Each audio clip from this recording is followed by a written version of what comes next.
Dando prosseguimento a essa série, hoje falaremos de uma construção milenar. Com tudo que estamos vivendo, a China está em destaque praticamente todos os dias. E com o recente lançamento do filme Mulan, no streaming da Disney, a cultura chinesa fica cada vez mais em evidência.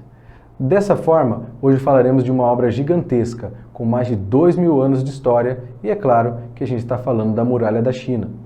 Então, seja muito bem-vindo, acompanhe comigo mais um vídeo da série Construções que Mudaram o Mundo.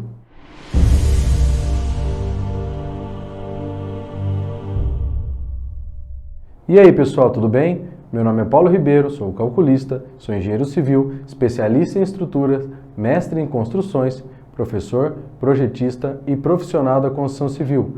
Convido você a assistir mais esse vídeo comigo, mas antes deixa o seu like, confere se está inscrito, ajude o nosso projeto, não custa nada, beleza? Vamos deixar combinado assim? Na verdade, a Grande Muralha da China é constituída de uma série de fortificações feitas de pedra, tijolo, terra, madeira, entre outros materiais. Ela está mais concentrada através das fronteiras do norte da China e foi feita para proteger os estados do Império Chinês contra a invasão de nômades da Eurásia, em especial as tribos mongóis. Na verdade mesmo, a muralha não foi projetada para ser contínua, e ela nem é, de fato. Ela é um conjunto de vários trechos que foram sendo edificados ao longo de muitos e muitos séculos, sendo que alguns acabaram se encontrando em alguns pontos e hoje chamamos de Grande Muralha por esse motivo. O trecho mais famoso da muralha foi construído entre 220 e 206 a.C., pelo imperador da China. Posteriormente foi reformado em 1368 e 1644 e existiam ainda outras finalidades para a Grande Muralha, que poderiam incluir o controle de fronteira, permitindo a imposição de direitos às mercadorias transportadas ao longo da Rota da Seda, a regulação do comércio e o controle da imigração e da emigração, e além disso, as características defensivas da Grande Muralha foram reforçadas pela construção das torres de vigia, quartéis de tropas, estações de guarnição e a capacidade de sinalização por meio de fumaça, fogo, e o fato de que o caminho da Grande Muralha também servia como um corredor seguro de transporte.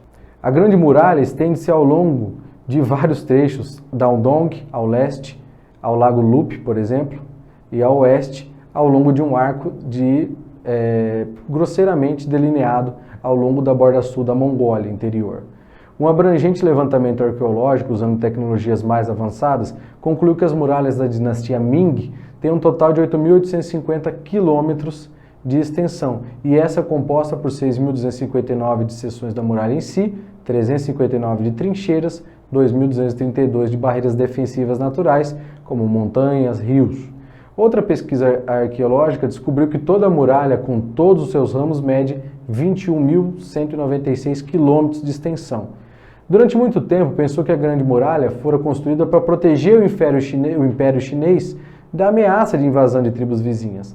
Na verdade, porém, o Império Qin não corria qualquer perigo em relação às tribos do norte, quando a muralha começou a ser construída. Apenas em Haisun se havia aí fixado territorialmente o Império Chinês, território chinês de fato. E mesmo esses poucos resistiam quando o exército Menqing os expulsou da região de Ordos.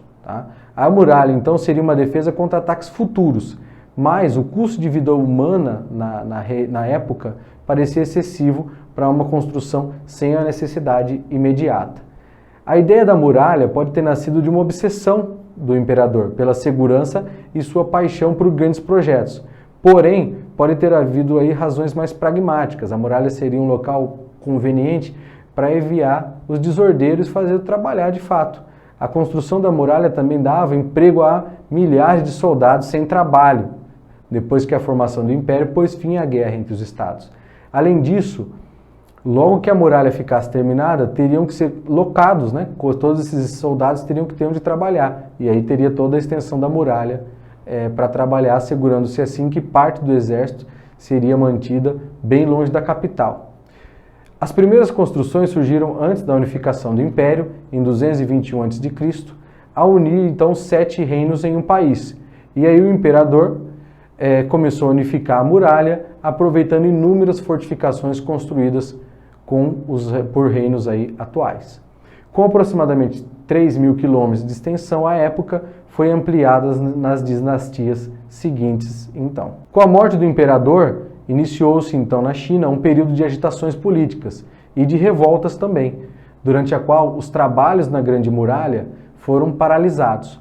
Com a ascensão da dinastia Han ao volta do poder, por volta de 206 a.C., reiniciou-se então o crescimento do Império Chinês e os trabalhos na muralha foram retomados ao longo de séculos até o seu esplendor na dinastia Ming, por volta aí do ano 19, quando aí adquiriu os atuais aspectos e a extensão de cerca de 7.000 quilômetros que a gente tem hoje. Acredita-se então que os trabalhos na muralha ocuparam a mão de obra de cerca de quase 1 milhão de operários.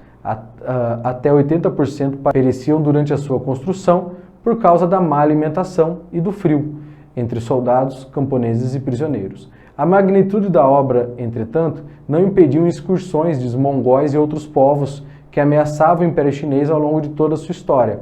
Por volta do século XVI, perdeu então a sua função estratégica de fato, vindo a ser abandonada a partir de 1664, com a expansão chinesa na direção norte da dinastia Qing.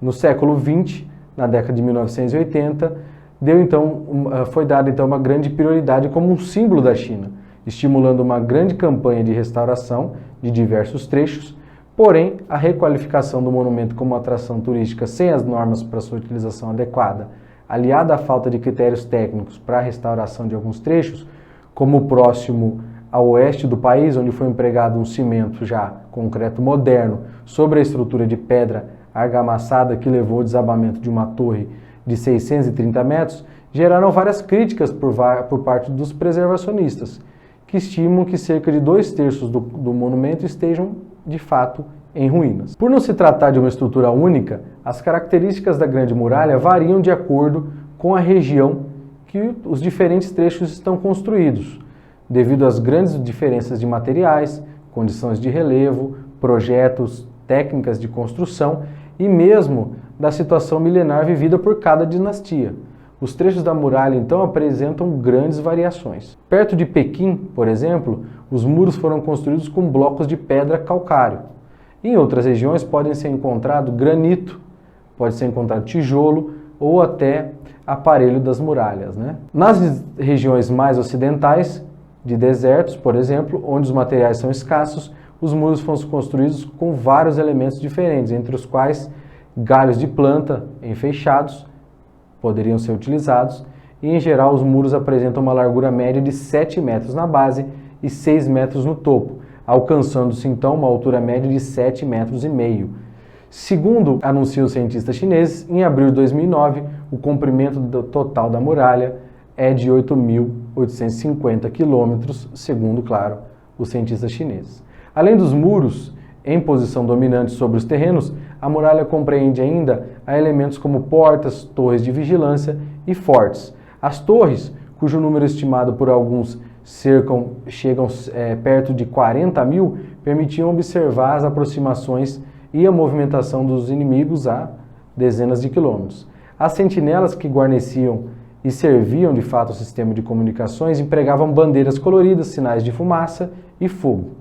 Da planta quadrada atingiam até 10 metros de altura, divididas internamente, tá, em compartimentos. No interior podiam ser encontrados alojamentos para os soldados, estábulos para os animais, depósito de armas, suprimentos, o que durante a dinastia Ming um sinal de fumaça com um tiro significava a aproximação de cerca de 100 inimigos. 2 sinais de fumaça acompanhados de 2 tiros eram um alerta para 500 inimigos. E já 3 sinais de fumaça com 3 tiros para mais de 1.000 inimigos, tá? E isso, claro, carece de fontes aí, né? Isso é o que a gente encontrou durante as nossas pesquisas. Os fortes guarneciam posições estratégicas, como passos entre montanhas. Eram dotados de escadas para a infantaria e de rampas para a cavalaria, funcionando como bases de operação. Eram dominados por uma torre de planta quadrada que se elevava até 12 metros de altura e eram defendidas por grandes portões de madeira. E foi isso aí, pessoal. Muito obrigado por você ter assistido, muito obrigado por você estar aqui. Se inscreva no canal, me perdoe os erros e as falhas. Um forte abraço e até mais.